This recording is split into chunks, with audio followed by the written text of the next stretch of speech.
Thursday's Times now. Will 2024's American presidential election be a rerun of 2020's, Leo? So Joe Biden will seek a second term if Trump stands again. So it will be a rerun. It would be absurd. It would be absurd. The campaign will just be the pair of them on life support machines trying to pull each other's plugs out. Are you my son? yeah. So one of them's Joe Biden's 80. Next month. He's 80 next month, and Trump is 76. To be fair to Trump seems a lot more vital than Joe Biden. Joe Biden, he might already be dead. It's sort of like a remake of Weekend at Bernie's. People, Democrats were saying repeatedly during the Trump administration, they were going, "Oh, he's slowing down. He's not all there. He's lost his marbles." Biden is like way worse than that. It's really embarrassing, and it's sinister because you know that Biden isn't in charge. Yeah. He's just reading off a teleprompter, and all his policies, because of that, are far too left-wing for even the Democrats. So, all his, waiving student loans, all his identitarian politics, his green policy and stuff like that. So he can't beat Trump because America isn't this, far-left state. They don't want that. And the weird thing is, they've said, his justification for standing again is that he has got through some heavyweight legislation. You're thinking, well, some heavyweight legislation has gone through, certainly. Terrible legislation. Who was carrying it? Well, I was going to answer that. Firstly, on your point, it's very unfair to say he just reads off a teleprompter. He also reads off cue cards. They tell him where to sit. They say you, because the teleprompter's too far away. They say you sit here. So it says here, Biden said, "I believe I can beat Donald Trump again." I'd question the "again" part. I don't want to come over all Alex Jones, but there were questions raised. And he says, "Look what I've gotten done. Name me a president in recent history that's gotten as much done as I have." Yes, but was it any good? The retreat from Afghanistan. You've got an escalating possible nuclear war. Is that good stuff you've got done? But he's definitely got some things done. And I would say he will be the worst president of all time. He'll go down in history as that if we aren't all nuked by the war. And the question is, who's going to run instead? And that's the big problem.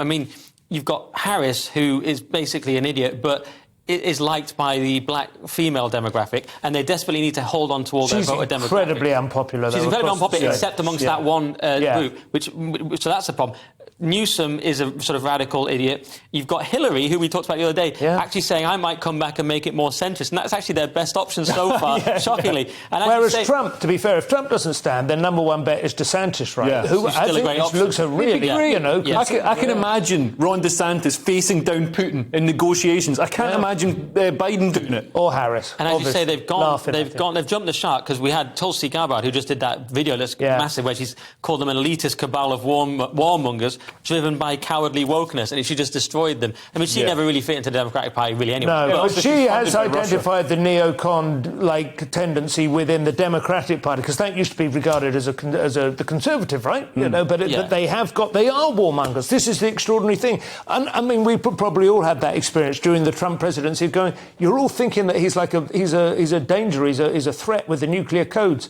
I'm just seeing a massive de-escalation of American military aggression. That de-escalation actually causes more aggression from other countries. So Putin felt that he could invade Ukraine. Because of Trump? No, because of Obama. No, you're agreeing. You're agreeing with Sam. He's saying when Trump was in, that kind of thing didn't happen. That didn't happen. You just saw him simmering down the actual aggression. Well, his rhetoric was aggressive and grandstanding, but as a consequence, everything calmed down. North Korea de-escalated. We didn't have a problem with Russia. He did one thing in Syria, and that was about it. But we're coming to the end of Pax Americana now. Everyone seems to have agreed that. And there's a massive geopolitical shift. I just don't think Biden is remotely up to keeping up with it. I totally disagree on that. The American economy is motoring on just as China's is failing. No, I'm not saying America's economic or even military power. I'm just saying the era of the post-war, the degree to which Europe has been a vassal state of America, just looked after, safely nestled into its armpit. I think Ukraine has given that a shot in the arm, to be honest. OK, well, it'll be interesting to see how that plays out.